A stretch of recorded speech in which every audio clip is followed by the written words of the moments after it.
Hi hello ನಮಸ್ಕಾರ welcome back to Malenadu vlog YouTube ಚಾನಲ್ಗೆ. So ಅವತ್ತು ನಾನು ಹೊರಟಿದ್ದೆ ಮಂತ್ರಾಲಯದ ಕಡೆಗೆ. ಬನ್ನಿ ಹೋಗೋಣ ರಾಯರ ದರ್ಶನಕ್ಕೆ. ಏನಂತ ಹೇಳಿದ್ರೆ ಏನೋ ಒಂದು ಆಯಿತು ಅಂತ ನಾನು ನಿಮಗೆ ಹೇಳಿದ್ನಲ್ಲ. ಏನಂತ ಹೇಳಿದ್ರೆ ಇವತ್ತು ಸ್ವಲ್ಪ ಲೇಟ್ ಆಯಿತು ಬರಬೇಕಾದ್ರೆ. ಯಪ್ಪ, ಕಾಂಡಕ್ಟ್ರು ಸರಿ ಬೈದ್ಬಿಟ್ಟು. ಅದೇನಾಯಿತು, ನಮ್ಗೆ ಕರೆಕ್ಟು 5:30 ಬಸ್ ಟಿಕೆಟ್ ಆಯಿತಾ. 5:30 ಬಸ್ ಟಿಕೆಟಿಗೆ ನಾವು ಹೋಗಿ ರೀಚ್ ಆಗಿದ್ದು 5:25 ಏನೋ ಆಗಿತ್ತು. ಬಟ್ ಅವ್ರು 5:10 ಏನೋ ಹೋಗೋರಾಗಿತ್ತು, ಬಿಕಾಸ್ ಡೀಸೆಲ್ ಹಾಕ್ಸ್ಕೊಂಡು ಹೋಗ್ಬೇಕಿತ್ತಂತೆ. ಬಟ್ ಅವ್ರು ನಂಗೆ ಕಾಲ್ ಮಾಡಿದಾಗ ನಾನು ಇವನ್ ಸಿಸ್ಟರ್ಗೆ ಹೇಳಿದ್ದೆ. ಬಟ್ ಅವ್ರದ್ದು ಸ್ವಲ್ಪ ಲೇಟ್ ಆಯಿತು, ಹಾಗಾಗಿ ಅವರು ಬಂದಿರಲಿಲ್ಲಾಗಿತ್ತು. ನಾವು ಕೂಡ ಲೇಟಾಗಿ ಬಂದ್ವಿ, ಅದಕ್ಕೆ ಸರಿಯಾಗಿ ಬೈಸ್ಕೊಂಡ್ಬಿಟ್ವಿ.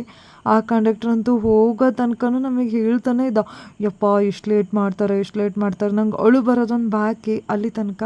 ನೀವೇನಾದರೂ ಇಲ್ಲಿಂದ ಹೋಗ್ತಾ ಇದ್ದೀರಾ ಮಂತ್ರಾಲಯಕ್ಕೆ ಅಂತ ಹೇಳಿದ್ರೆ ಸಿರ್ಸಿಯಿಂದ ಹೇಳೋದು ಒಂದೇ, ಪ್ಲೀಸ್ ಕರೆಕ್ಟ್ ಟೈಮಿಗೆ ಹೋಗ್ಬೇಡಿ. ಇಲ್ಲಾಂದರೆ ಈ ಕಂಡಕ್ಟರ್ ಹತ್ರ ಬೈಸ್ಕೊಳ್ಳೋದು ಮಾತ್ರ ಯಾರಿಗೂ ಬೇಡ. ಹಾಗಾಗಿ ಯಾಕಂದರೆ ಈ ಇಡೀ ಬಸ್ಸಲ್ಲಿ ಎಲ್ಲರೂ ನಮ್ಮನ್ನೇ ನೋಡ್ತಾ ಇರ್ತಾರೆ ನಮಗೆ ಬೈಬೇಕಾದ್ರೆ. ಈ ಸಲ ಆ ಎಕ್ಸ್ಪೀರಿಯೆನ್ಸ್ ನಾನು ಅನುಭವಿಸಿದ್ದೆ. ಹಾಗಾಗಿ ಒಳ್ಳೆ ಟೈಮಲ್ಲಿ ಹೋಗ್ತಾ ಇದ್ದೆ, ಒಳ್ಳೆ ಕೆಲಸಕ್ಕೆ ಹೋಗ್ತಾ ಇದ್ದೆ. ಆ ಟೈಮಲ್ಲಿ ಬೈಸ್ಕೊಂಡ್ಬಿಟ್ರಂತೂ ನಿಜ ಬೇಜಾರಾಗುತ್ತೆ. ಹಾಗಾಗಿ ಸೇಫರ್ ಸೈಡ್ಗೆ ಬೇಗ ಹೋಗ್ಬಿಡಿ. ಇನ್ನು ನೋಡ್ತಾ ಇದ್ದೀರಾ, ನಾನು ನನ್ನ ತಂಗಿ ಫುಲ್ ಮಾತುಕತೆ ಮಾಡಿಕೊಂಡು ಹೊರಟ್ವಿ. ಹೋಗ್ತಾ ನಮಗೆ ಊಟಕ್ಕೆ ಮತ್ತೆ ನಿಲ್ಲಿಸಿದ್ರು.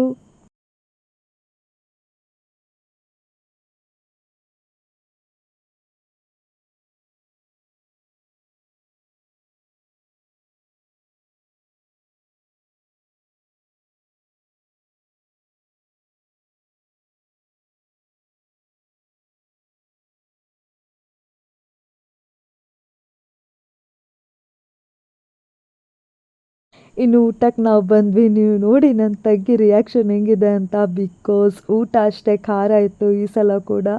ನಾನು ಮತ್ತು ತಂಗಿ ಒಂದು ಕಡೆ ಕೂತಿದ್ವಿ. ಪಾಪ ನನ್ನ ತಂಗಿ ದೂರ ಹೋಗ್ಬಿಟ್ಟಿದ್ಲು. ಆಲ್ರೆಡಿ ಊಟಕ್ಕೆ ಎಲ್ಲದನ್ನು ಹಾಕಕ್ಕೆ ಸ್ಟಾರ್ಟ್ ಮಾಡಿದ್ರು. ಊಟ ಚೆನ್ನಾಗಿತ್ತು, ಮಸ್ತಾಗಿತ್ತು. ಖಾರ ಇಷ್ಟಪಡೋರು ಸಕ್ಕತ್ತಾಗಿ ತಿಂತೀರಾ.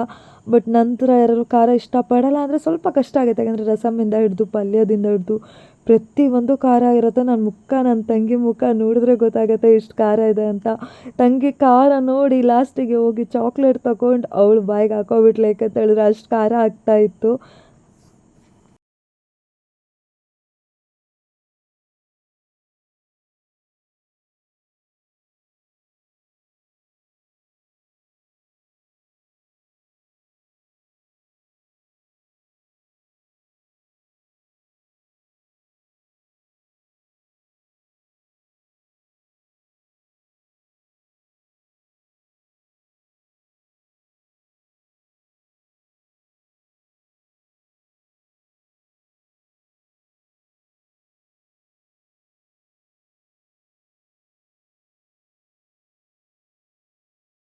ಇನ್ನು ನೀವು ನೋಡ್ತಾ ಇದ್ರೆ ಆಲ್ರೆಡಿ ನಾವು ಬಂದು ರೀಚ್ ಆಯಿತು, ರೆಡಿ ಆಗೋದ್ವಿ.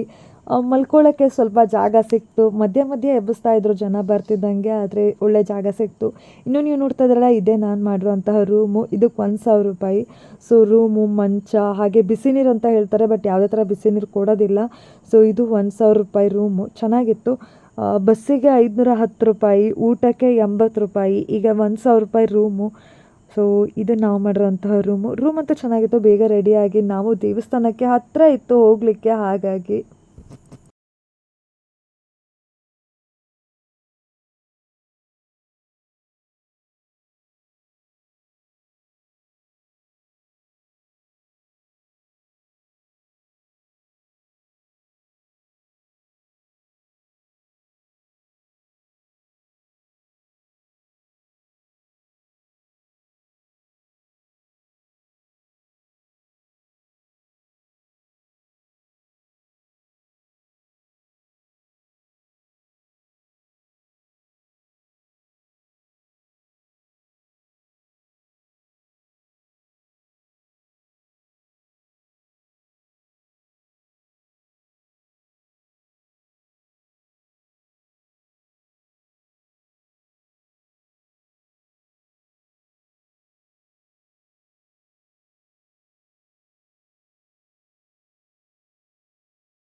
ನಾವಂತೂ ಹೊರಟಿದ್ದೀವಿ ಬ್ರೋ, ನೀವು ಬಂದ್ಬಿಡಿ ಬ್ರೋ ಅಂತ ಹೇಳ್ತಾ ನಾನು ಬಾಗ್ಲೆಲ್ಲ ಹಾಕ್ಕೊಂಡಾಯಿತು.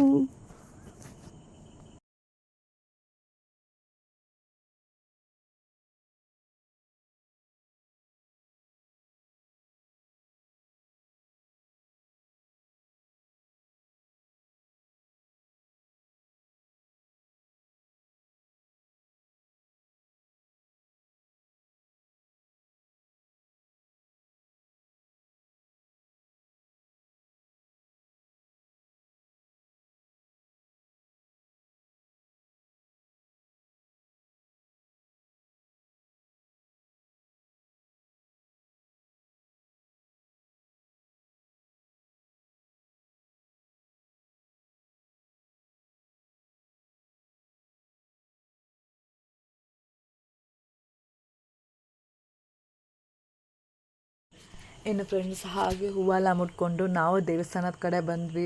ಸೊ ನೀವು ನೋಡ್ತಾ ಇದ್ದೀರಾ ದೇವಸ್ಥಾನ ಇನ್ನಷ್ಟು ಕನ್ಸ್ಟ್ರಕ್ಷನ್ ಎಲ್ಲ ಆಗ್ತಾಯಿತ್ತು. ನಾವು ನೆಕ್ಸ್ಟ್ ಸಲ ಬಂದಾಗ ಇನ್ನೂ ತುಂಬ ವ್ಯತ್ಯಾಸ ಆಗಿರುತ್ತೆ ಅನಿಸುತ್ತೆ. ಸಖತ್ ಖುಷಿ ಆಯಿತು ಗೊತ್ತಾ. 2023 ಅಕ್ಟೋಬರಿಗೆ ನಾನು ಬಂದಿರೋವಂಥದ್ದು. ನೆಕ್ಸ್ಟ್ ನಾನು ಇವತ್ತೇ ಬಂದಿರೋದು. ಸಖತ್ ಖುಷಿ ಆಯಿತು. ಎಷ್ಟೋ ದಿನದ ಆಸೆ ಇವತ್ತು ನನಗೆ ಈಡೇರಿತು. ಸೊ ನಾವು ಹೇಳ್ತೀವಲ್ಲ, ಇಷ್ಟು ಸಲ ನಾನು ಪ್ಲ್ಯಾನ್ ಆಗಿದಾಗೂ ಬರೋಕ್ಕಾಗ್ತಿರಲಿಲ್ಲ. ಈ ಸಲ ರಾಯರೇ ನನ್ನ ಕರ್ಸ್ಕೊಂಡ್ರು ಅಂತ ನಾನು ಹೇಳ್ಬೋದು. ಯಾಕಂದ್ರೆ ನಂಗೆ ಅದು ನಿಜ ಅಂತ ಅನ್ನಿಸ್ತು. ಹಾಗಾಗಿ ಇಲ್ಲಿ ತಮ್ಮ ಎಂಥ ಶಾರ್ಟ್ಸ್ ಕ್ಲಿಪ್ ತೆಗಿತಾ ಇದ್ದಾನೆ. ಕೊನೆಗೂ ರಾಘವೇಂದ್ರ ಮಂದಿರಕ್ಕೆ ಬಂದೆ. ಸೊ ಒಳಗಡೆ ದರ್ಶನ ತೊಗೊಂಬರೋಣ. ಫಸ್ಟಾಗಿ ದರ್ಶನ ತೊಗೊಳ್ತಿದ್ದಾರೆ. ಇಷ್ಟು ಜನ ಇದ್ದಾರೆ ಅಂತ ನೀವೇ ನೋಡ್ತಾ ಇದ್ದೀರಾ. ಟೋಟಲ್ ಸಿಕ್ಕಾಪಟ್ಟೆ ಜನ ಇದ್ದಾರೆ.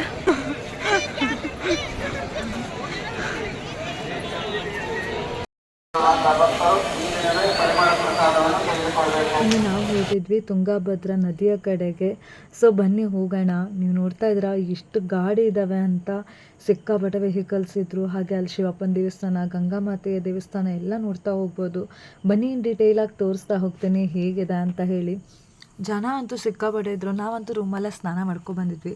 ಜೊತೆಗೆ ನಮ್ಮ ಪಪ್ಪ ಆಲ್ರೆಡಿ ರೂಮಿಗೆ ಹೋಗಿಬಿಟ್ಟಿದ್ರು. ಯಾಕಂತ ಹೇಳಿದ್ರೆ ಅವ್ರು ಬೆಳಗ್ಗೆನೇ ನಾವು ರೆಡಿ ಆಗೋಕ್ಕಿಂತ ಮುಂಚೆನೇ ಹೋಗಿ ದೇವ್ರ ದರ್ಶನ ಬಂದಿದ್ರು ಪಪ್ಪ ಮತ್ತು ತಮ್ಮ ನಮ್ಮ ಜೊತೆಗೆ ಬರ್ತೀನಿ ಅಂತ ಹೇಳಿದ್ದಕ್ಕೆ ಮತ್ತೆ ನಾವು ಹೋಗಿದ್ವಿ.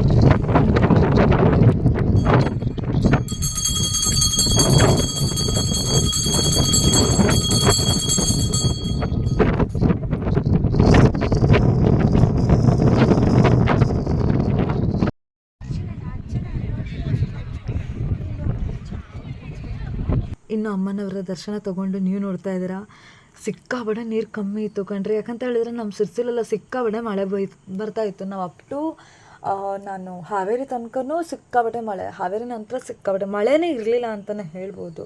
ಸ್ವಲ್ಪ ಎಲ್ಲಾದ್ರೂ ಚುರಿ ಮಳೆ ಬರ್ತಿತ್ತ ಬಿಟ್ಟರೆ ಮಳೆನೇ ಇರಲಿಲ್ಲ. ಅದರೊಳಗೂ ಮಂತ್ರಾಲಯದಲ್ಲಂತೂ ಮಳೆನೇ ಇಲ್ಲ. ನೀವು ನೋಡ್ತಾ ಇದ್ರೆ ನೀರು ಎಷ್ಟು ಕಮ್ಮಿ ಇದೆ ಅಂತ. ನೋಡ್ತಾ ಇದ್ದೀರಾ ಯಾವ ಥರ ಗಾಳಿ. ಆ ಕಡೆಯಿಂದ ವಿಡಿಯೋ ಮಾಡ್ತಾಳೆ ನೋಡಿ ತಮ್ಮ. ಏನಾಗಷ್ಟೇ ನಾವು ವಿಡಿಯೋ ಮಾಡ್ತಾ ಇದ್ದೀವಿ. ಸೊ ಯಾವ ಥರ ಗಾಳಿ ಅಂದರೆ ನಮ್ಮ ಕೂದಲ ಎಲ್ಲ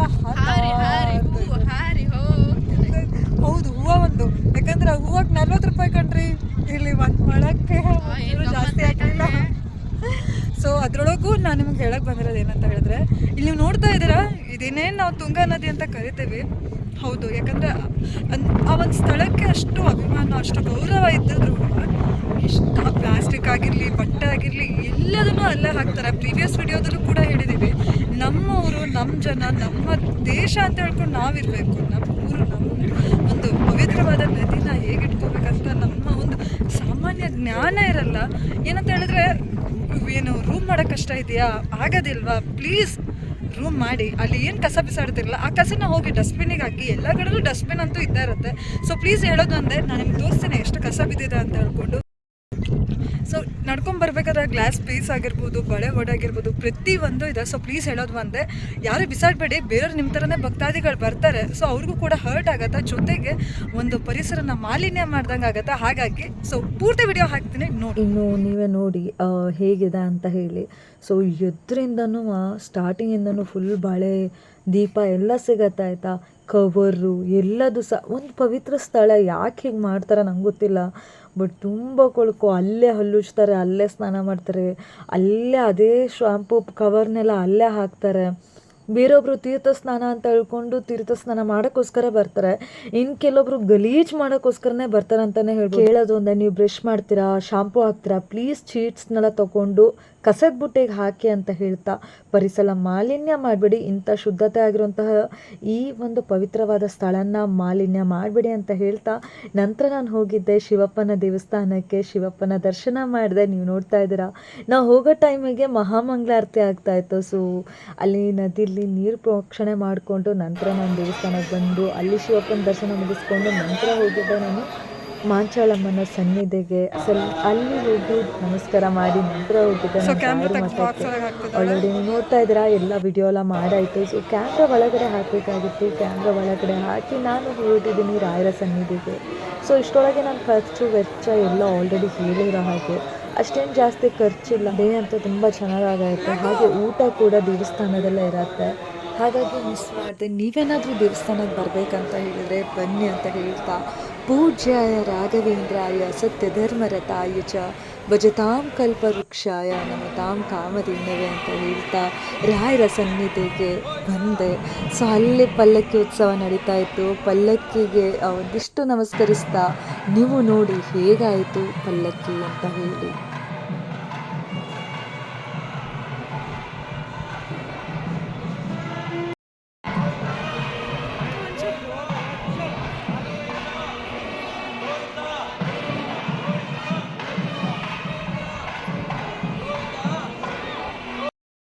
ಗೋವಿಂದ ಗೋವಿಂದ ಗೋವಿಂದ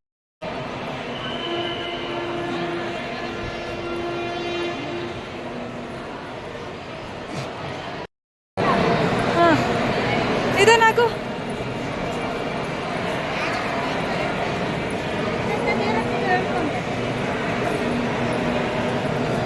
ಹಾಂ ದರ್ಶನ ಎಲ್ಲ ಮುಗಿಸಿ ಹೊರಟಿದ್ದು.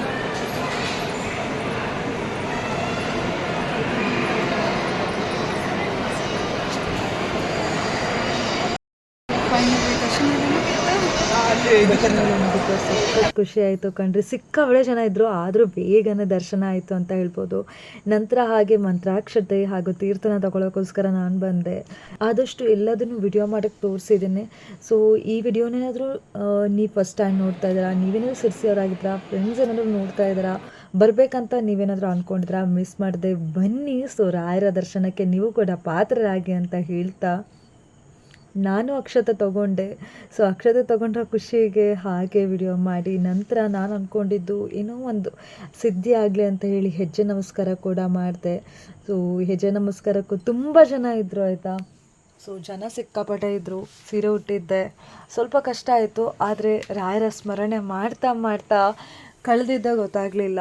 ನಾನು ಅಂದ್ಕೊಂಡಿದ್ದು ಎಲ್ಲ ಈಡೇರಲಿ ಅಂತ ಅಂದ್ಕೊಂಡು, ಮತ್ತೇನಂತ ಹೇಳಿದ್ರೆ ನಾನೇನು ಅಂದ್ಕೊಂಡು ಬಂದಿರಲಿಲ್ಲಾಗಿತ್ತು. ಲೈಕ್ ಅಲ್ಲೇ ಬಂದು ನಾನು ಮಾಡಬೇಕಂತ ಅಂದ್ಕೊಂಡೆ. ಸೊ ಮಾಡಿದ್ದೀನಿ. ಏನಾದರೂ ನಿಮಗೇನಾದರೂ ಆಸೆ ಇದೆ, ಏನಾದರೂ ಒಂದು ಲೈಕ್ ಅಂದ್ಕೊಂಡಿದ್ದೀರಾ, ಅದಾದ್ರ ಮೇಲೆ ಮಾಡ್ತೀನಿ ಅಂತ ದೇವ್ರ ಹತ್ರ ಹೇಳ್ಕೊಂಡ್ರೆ, ಸೊ ಅದಾದ್ರ ಮೇಲೆ ನೀವು ಮಾಡಿ.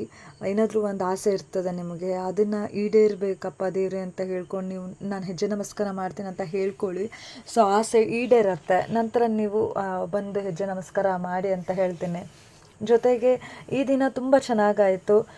ನೀವು ಈಸಿಯಾಗಿ ಕಮ್ಮಿ ಕಾಸ್ಟಲ್ಲೇ ದೇವಸ್ಥಾನಕ್ಕೆ ಬರ್ಬೋದು. ಹಾಗೆ ಯಾವುದೇ ಥರ ಫ್ರೀ ಬಸ್ಸಸ್ ಇಲ್ಲ, ಯಾಕಂತ ಹೇಳಿದ್ರೆ ಇಂಟರ್ ಸ್ಟೇಟ್ ಆಗಿರೋದಕ್ಕೋಸ್ಕರ ಎಲ್ಲರಿಗೂ ಮಹಿಳೆಯರಿಗೂ ಕೂಡ ಬಸ್ ಚಾರ್ಜ್ ಇದೆ. ಸಪೋಸ್ ನಿಮಗೇನಾದರೂ ಫ್ರೀ ಬಸ್ ಬೇಕಂತ ಹೇಳಿದ್ರೆ ನೀವು ರಾಯಚೂರಿಂದ ತನಕ ಬಂದು ರಾಯಚೂರಿಂದ ಮಂತ್ರಾಲಯಕ್ಕೆ ಬರ್ಬೋದು. ಸೊ ಮಂತ್ರಾಲಯ ರಾಯರ ದರ್ಶನ ತೊಗೊಂಡು ಸಖತ್ ಖುಷಿ ಆಯಿತು ಕಣ್ರಿ. ಯಾಕಂತ ಹೇಳಿದ್ರೆ 1 ವರ್ಷದ ಹೆಚ್ಚು ತಿಂಗಳು ನಾನು ಬರಬೇಕು ಅಂತ ಅಂದ್ಕೊಂಡಿದ್ದು, ಬಟ್ ಬರಲಿಕ್ಕಾಗಲಿಲ್ಲಾಗಿತ್ತು. ಬಟ್ ರಾಯರು ನಾನು ಶುಕ್ರವಾರ ಅಂದ್ಕೊಂಡೆ, ಶನಿವಾರ ನಾನು ಬಂದೆ, ಅಷ್ಟೇ ಆಗಿದ್ದು. ದಿನದೊಳಗೆ ಕರ್ಸ್ಕೋಬೇಕಂತ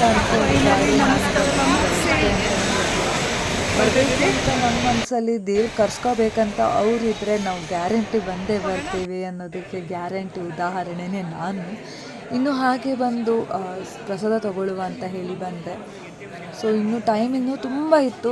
ಅಪ್ಪ ಪಂಚಮುಖಿ ಆಂಜನೇಯಕ್ಕೆಲ್ಲ ಹೋಗ್ತೀನಿ ಅಂತ ಹೇಳಿದ್ರು. ನಂತರ ಏನೋ ಒಂದು ಇದ್ರ ಸಲುವಾಗಿ ಹೋಗ್ಲಿಕ್ಕಾಗಲಿಲ್ಲ, ಮತ್ತೆ ಬರ್ತೀವಿ ಅಂತ ಅಂದ್ಕೊಂಡು ಪಂಚಮುಖಿಗೆಲ್ಲ ಈ ಸಲ ಹೋಗಲಿಲ್ಲ. ಯಾಕಂದರೆ ತುಂಬ ಲೇಟ್ ಆಗಿಬಿಡ್ತು. ನಾವು ರೆಡಿಯಾಗಿ ಎಲ್ಲ ದೇವಸ್ಥಾನಕ್ಕೆ ಬರೋ ಅಷ್ಟು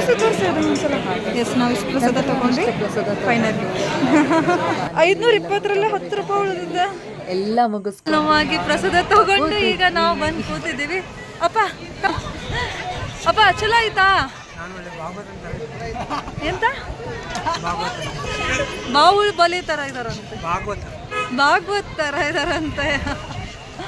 ಸೊ ನೋಡಿ, ಅವರು ಫೋಟೋ ಶೂಟ್ ಮಾಡ್ತಾ ಇದ್ದಾರೆ. ಸೊ ನಾವು ಇಲ್ಲಿ ಕೂತ್ಕೊಂಡಿದ್ದೀವಿ. ಆ್ಯಂಡ್ ಈ ಸಾರಿ ಏನು ಚೆನ್ನಾಗಿದೆ ಅಂತ ಹೇಳ್ತಿರಲ್ಲ, ಇದು ನನ್ನ ಚಿಕ್ಕಮ್ಮಂದು, ನಂದಲ್ಲ. ಸೊ ನಮ್ಮ ಅಪ್ಪಂಗಂತೂ ನಾನು ಯಾವಾಗಲೂ ಚೆನ್ನಾಗೇ ಕಾಣಲ್ಲ, ಹೆಂಗೆ ಉಟ್ಕೊಂಡ್ರು. ಅವ್ರ ಮಗಳು ಮಾತ್ರ ಚೆಂದ ಕಾಣ್ತಾರೆ. ಸಿಕ್ಕಾಪಟ್ಟೆ ಮಟ ಮಧ್ಯಾಹ್ನ ಸಿಕ್ಕಾಪಟ್ಟೆ ಬಿಸಿಲಾಗ್ತದೆ. ಊಟ ಮಾಡೋಣ.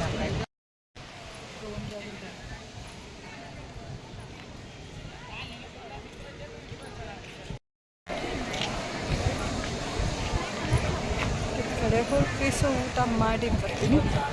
ಸೊ ಊಟ ಮಾಡಿ ಮತ್ತು ರೂಮಿಗೆ ಹೋಗಿ ಇಲ್ಲ ಒಂದೆರಡು ಕ್ಲಿಪ್ಸ್ ತೊಗೋಬೇಕಂತ ಇದ್ದೆ. ಹಸು ಬರ್ತದೆ ನೋಡ್ತಾ ಇದ್ದೆ, ಆದರೆ ಹಸು ಯಾವುದೂ ಇಲ್ಲ.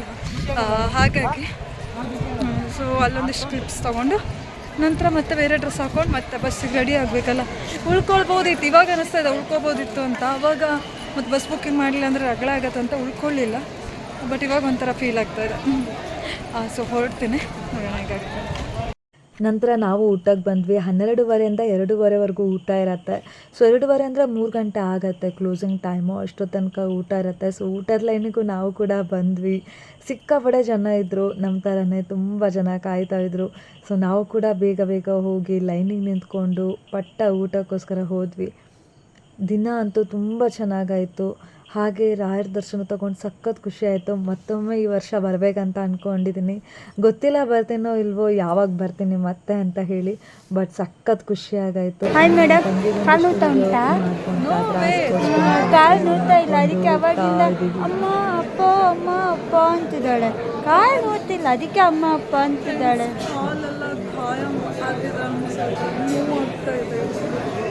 ಏನು ದಬ್ಬಕ್ಕೆ ಹೋದ್ವಿ ಅಂಥದ್ದು ಅಂಥದ್ದೇನು ದಬ್ಬಕ್ಕೆ ಹೋದ್ವಿ?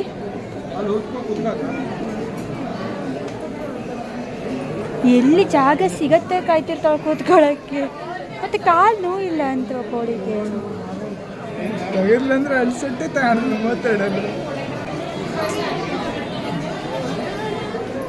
ಒಳ್ಳೆ ಅಜ್ಜಿರು ಹಿಂಗೆ ನಡೆಯಲ್ಲ, ಅಜ್ಜಿರು ನಡೆಯೋದಿಲ್ಲ, ಈ ಥರ ನಡೀತಾ ಇದ್ದಾಳೆ. ಹೀಗೆ ಮಾತುಕತೆ ಮಾಡ್ತಾ ನಾವು ಊಟದ ಹಾಲಿಗೆ ಬಂದ್ವಿ. ಸೊ ನೋಡ್ತಾ ಇದ್ರೆ ಎಷ್ಟು ಜನ ಇದ್ದಾರೆ ಅಂತ. ತುಂಬ ಚೆನ್ನಾಗಾಯಿತು. ಮತ್ತೊಮ್ಮೆ ಪೂಜ್ಯ ರಾಘವೇಂದ್ರಾಯ ಸತ್ಯಧರ್ಮರತಾಯ ಚ ಭಜತಾಂ ಕಲ್ಪವೃಕ್ಷಾಯ ನಮತಾಂ ಕಾಮಧೇನವೇ. ರಾಘವೇಂದ್ರ ಸ್ವಾಮಿ ಸನ್ನಿಧಿಗೆ ಬಂದಿರುವಂತಹ ಪ್ರತಿಯೊಂದು ಭಕ್ತಾದಿಗಳಿಗೂ ಹೊಟ್ಟೆ ತುಂಬ ಊಟ ಕೊಟ್ಟು ಅನ್ನದಾಸೋಹ ಮಾಡೋದೇ ಒಂಥರ ಖುಷಿ ಅಂತಲೇ ಹೇಳ್ಬೋದು. ಸೊ ನೋಡ್ತಾ ಇದ್ರ ಇವಾಗ ಅನ್ನ, ಸಾರು, ಪಾಯಸ, ಮೊಸರನ್ನ ಪ್ರತಿಯೊಂದು ಕೂಡ ಸಿಕ್ತು. ಸಖತ್ ಖುಷಿ ಆಯಿತು, ತುಂಬ ಚೆನ್ನಾಗಿತ್ತು. ನೀವು ಕೂಡ ಬರ್ತಾಯಿದ್ದೀರ ಅಂದರೆ ಮಿಸ್ ಮಾಡಿದೆ. ದೇವರ ಪ್ರಸಾದ ಊಟನೇ ಮಾಡ್ಕೊಂಡು ಹೋಗಿ. ಎಷ್ಟೋ ಜನ ಹೋಟೆಲಿಗೆಲ್ಲ ಹೋಗ್ತೀರಾ, ಪ್ಲೀಸ್ ಹೋಟೆಲಿಗೆಲ್ಲ ಹೋಗಬೇಡಿ. ದೇವಸ್ಥಾನಕ್ಕೆ ಬಂದಿರ ಅಂದರೆ ದೇವಸ್ಥಾನ ಪ್ರಸಾದನೇ ಊಟ ಮಾಡ್ಕೊಂಡು ಹೋಗಿ.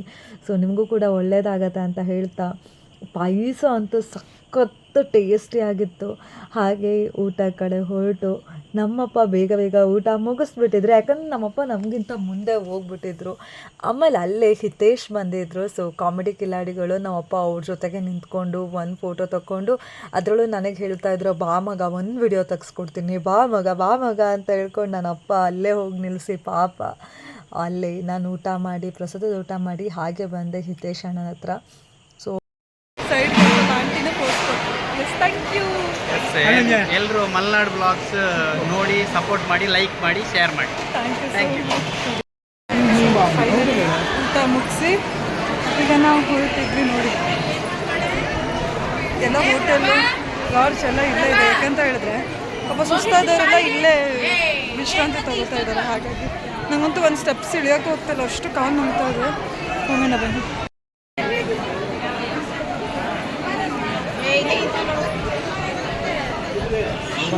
ಇನ್ನು ನಾವು ಕೂಡ ಹೊರಟ್ವಿ. ಹೋಗ್ತಾ ನಾನೊಂದಿಷ್ಟು ಕಂಟೆಂಟ್ ವಿಡಿಯೋ ಮಾಡಬೇಕಂತ ಇದ್ದೆ. ಸೊ ಆ ಕಂಟೆಂಟ್ ವಿಡಿಯೋಸ್ನೆಲ್ಲ ಮಾಡಿದೆ. ಇಲ್ಲಿ ನಾವೀಗ ಮತ್ತೆ ಹೊರಟ್ವಿ. ನೋಡ್ತಾ ಇದ್ದೀರಾ ಆಲ್ರೆಡಿ ಫುಲ್ ಗಾಡಿ ಪ್ಯಾಕ್ ಎಲ್ಲ ಆಗಿದೆ.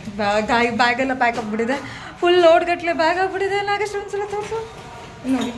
ಬ್ಯಾಗಲ್ಲಿ ನೋಡಿದ್ರೆ ಲಗೇಜ್ ಬ್ಯಾಗ್ ನಾವು ಬರಬೇಕಾದ್ರೆ ಒಂದಷ್ಟೇ ಇತ್ತು, ಇನ್ನೊಂದಷ್ಟು. ಇದ್ರೊಳಗೆ ಏನಿದೆ ಅಂದರೆ ನನ್ನ ಬ್ಯಾಗ್ ಒಳಗೆ ಪ್ರಸಾದ ಇದೆ, ಫೋಟೋ ಇದೆ. ಆಲ್ರೆಡಿ ಹೇಳಿರೋ ಹಂಗೆ ನನ್ನ ಫಾಲೋವರ್ಸ್ ಹಾಗೆ ಸಬ್ಸ್ಕ್ರೈಬರ್ಸಿಗೆ ಕೊಡೋಕ್ಕೋಸ್ಕರ. ಸೊ ಈಗ ನಾನು ಹೊರಟಿದ್ದೇನೆ, ಇಲ್ಲಿ ನೋಡ್ತಾ ಇರ್ತೀರಾ ಸ್ಯಾಲ್. ಸೊ ಈಗ ಹೊರಟಿದ್ದೇನೆ. ಈ ಒಂದು ಮಂತ್ರಾಲಯ ವ್ಲಾಗ್ ಕಂಪ್ಲೀಟ್ ಆಗಿದೆ. ಸೊ ಈ ವಿಡಿಯೋ ನಿಮ್ಗೆ ಇಷ್ಟ ಆಗಿರುತ್ತೆ ಅಂತ ನಾನು ಭಾವಿಸಿದ್ದೀನಿ. ಇಷ್ಟ ಆಗಿತ್ತು ಪ್ಲೀಸ್ ಲೈಕ್ ಮಾಡಿ, ಶೇರ್ ಮಾಡಿ, ಸಬ್ಸ್ಕ್ರೈಬ್ ಮಾಡಿ ಅಂತ ಹೇಳ್ತಾ ಮತ್ತೊಂದು ವಿಡಿಯೋದಲ್ಲಿ ಮತ್ತೆ ಸಿಗ್ತೀನಿ. ಅಲ್ಲಿ ತನಕ ಟಾಟಾ ಬಾಯ್, ಟೇಕ್ ಕೇರ್. ಇನ್ನು ಹೋಗ್ತಾ ನಮ್ಮ ರೂಮಿಂದ ಅಲ್ಲಿಗೆ ಒಂದು 50 ಮೀಟರ್ಸ್ ಇತ್ತು. ಸೊ ಅಲ್ಲಿ ಗಂಟೆ ನಡ್ಕೊಂಡು ಹೋದ್ವಿ. ಹಾಗೆ ಹೋಗಬೇಕಾದ್ರೆ ನಿಮಗೆ ಸೇಮ್ 510 ರುಪೀಸ್ ಬಸ್ ಚಾರ್ಜ್ ಆಗುತ್ತೆ. ಹೋಗಬೇಕಾದ್ರೆ 510, ಬರಬೇಕಾದ್ರೆ 510, ಟೋಟಲ್ 1020 ರುಪೀಸು. ಆಮೇಲೆ ಅಲ್ಲಿ ಊಟಕ್ಕೆ ನಿಮಗೆ 90 ರುಪೀಸ್ ಊಟ ಇರುತ್ತೆ. ಬೇಗ ಊಟ ಮಾಡೋಕ್ಕೆ ಹೇಳ್ತಾರೆ. ಹಾಗಾಗಿ ಆದಷ್ಟು ಕ್ವಿಕ್ಕಾಗಿ ಊಟ ಮಾಡಿಬಿಡಿ. ಹಾಗೆ ಈ ದಿನದ ವ್ಲಾಗ್ ನನ್ನ ಕಂಪ್ಲೀಟ್ ಆಗಿದೆ. ಮನೆಗೆ ಹೋಗಿ ರೀಚ್ ಆದೆ ಬೆಳಗ್ಗೆ 5:15ಗೆ. ರೀಚ್ ಆದೆ. ಮೊಬೈಲಲ್ಲಿ ಚಾರ್ಜ್ ಇರಲಾಗಿತ್ತು, ಹಾಗಾಗಿ ಈಗ ಲಾಸ್ಟ್ ವಿಡಿಯೋ ಮಾಡ್ತಾ ಇದ್ದೀನಿ. ಸೊ ಈ ವಿಡಿಯೋ ನಿಮ್ಗೆ ಇಷ್ಟ ಆಗಿದ್ದರೆ ಲೈಕ್ ಮಾಡಿ, ಶೇರ್ ಮಾಡಿ, ಹಾಗೆ ಸಬ್ಸ್ಕ್ರೈಬ್ ಮಾಡಿ.